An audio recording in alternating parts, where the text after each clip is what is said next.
São duas coisas que impedem as pessoas de terem o pleno conhecimento de Deus ou de descobrirem a verdade. São duas coisas.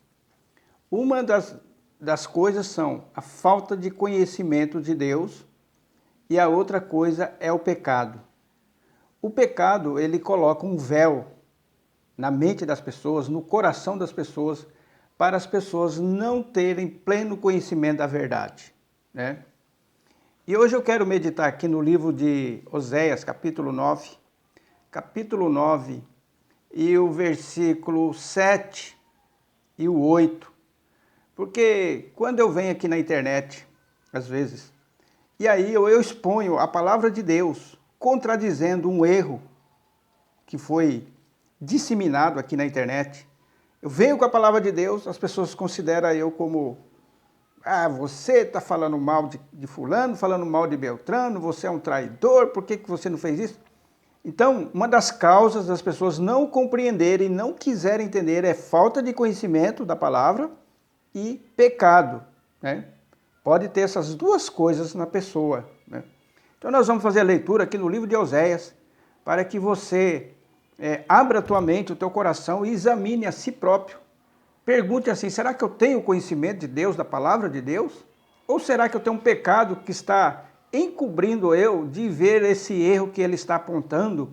Porque quando eu aponto um erro, falo de uma pessoa, eu mostro pelas escrituras, falo o erro da pessoa e mostro a verdade. Eu mostro o erro e depois eu contraponho com a verdade. Quando eu fiz um vídeo aqui dizendo do pastor Moabel, falei a heresia que ele falou e mostrei o texto. Vocês acreditam que tinha pessoas... Onde é que está o erro? Eu fiquei admirado e me lembrei desses textos, a falta de conhecimento. Mas você não mostrou? Falei, só falta eu desenhar para a pessoa, mostra o texto que eu tenho o costume. Quando eu falo uma coisa, mostrar o texto, né? Mostrei as heresias que ele falou, o perigo, e depois mostrei os textos na palavra de Deus. Aí as pessoas dizem, eu fico tão chateado quando você fala do pastor Moabel, ou fala disso, ou fala daquilo. Eu fico tão chateado que você fica falando mal. Falando mal? Estou trazendo, você deveria agradecer a Deus por abrir a tua mente, o teu coração, os teus olhos. Mas você, às vezes, não tem conhecimento da palavra, não tem interesse, ou, às vezes, pode ter o pecado que encobre, né? Então, vamos aqui para a palavra de Deus. O Oséias teve o mesmo problema que nós temos nos dias atuais. Oséias, capítulo 9, e o versículo 7. Olha o que o profeta diz. Os dias de castigo vêm. Os dias de punição estão chegando. Que Israel saiba.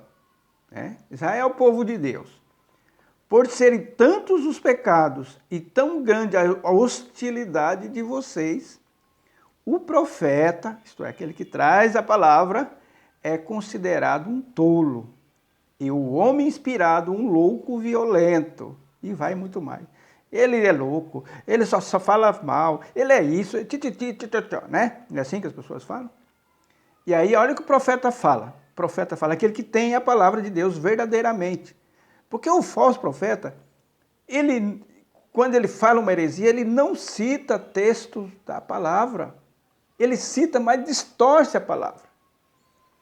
Uma vez eu vi um pastor batista dizer, olha, o milênio, ele não é literário.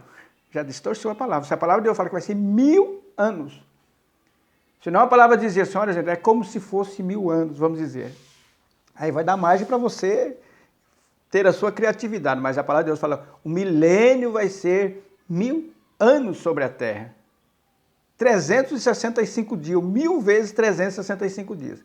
Aí já vi pastor dizer assim, não é bem assim, né?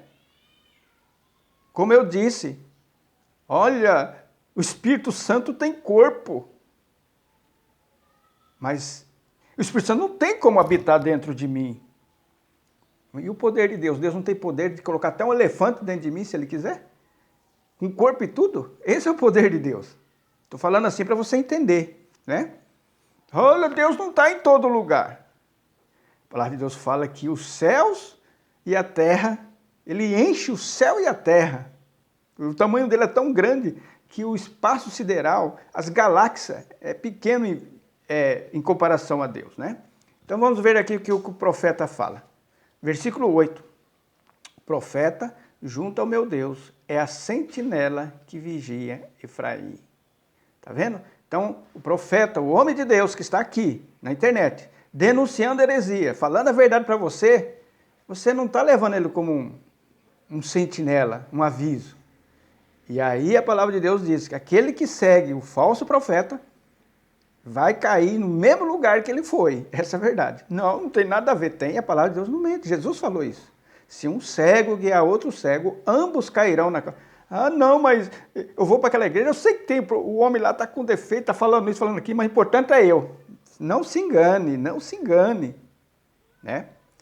E é assim, meus amigos. E aí a palavra de Deus está falando, os profetas daquela época eram considerados como loucos. Né? E no capítulo 8, versículo 12, eu lhe escrevi todos os ensinos da minha lei, mas eles os consideraram algo estranho. Então, o que acontece? A palavra de Deus fala uma coisa, não, mas não, é impossível isso aqui, é estranho, não dá. Um exemplo, Deus fala, o Espírito Santo habita dentro de você. Não, isso é impossível, é estranho, não dá. Deus está em todo lugar, a palavra de Deus fala, eu vejo tudo, eu vejo o seu levantar, eu vejo o seu deitar, eu vejo tudo. Eu olho tudo. Não, imagine isso aqui não, imagine se eu estou fazendo tal coisa, fazendo isso. Vocês estão entendendo? Agora, dá para vocês entenderem a palavra de Deus? Então, eu espero que a palavra de Deus não seja estranho para você. A palavra de Deus se a palavra de Deus se tornar estranho para você, você tem que olhar para si, oh meu Deus, eu estou achando estranha a tua palavra, então há algo errado comigo, me converta. É assim que tem que ser. Que para mim, tudo que a palavra de Deus fala, eu aceito literalmente. Literalmente. A palavra de Deus fala que nós vamos ser transformados no nosso corpo, num abrir e fechar de olhos, num instante. Eu acredito nisso. É o poder dele, né? Vou ser transformado num corpo glorioso, como o corpo de Cristo. É isso que a palavra de Deus nos ensina.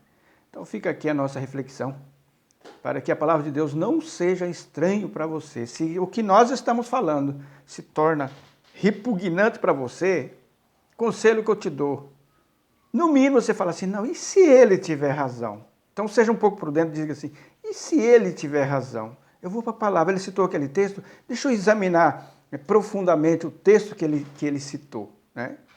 É assim que nós devemos ser, como os crentes de Bereia. Espero que o Espírito Santo abra a tua mente e o teu coração, para que a palavra de Deus seja bem familiar a você. Que Deus te abençoe.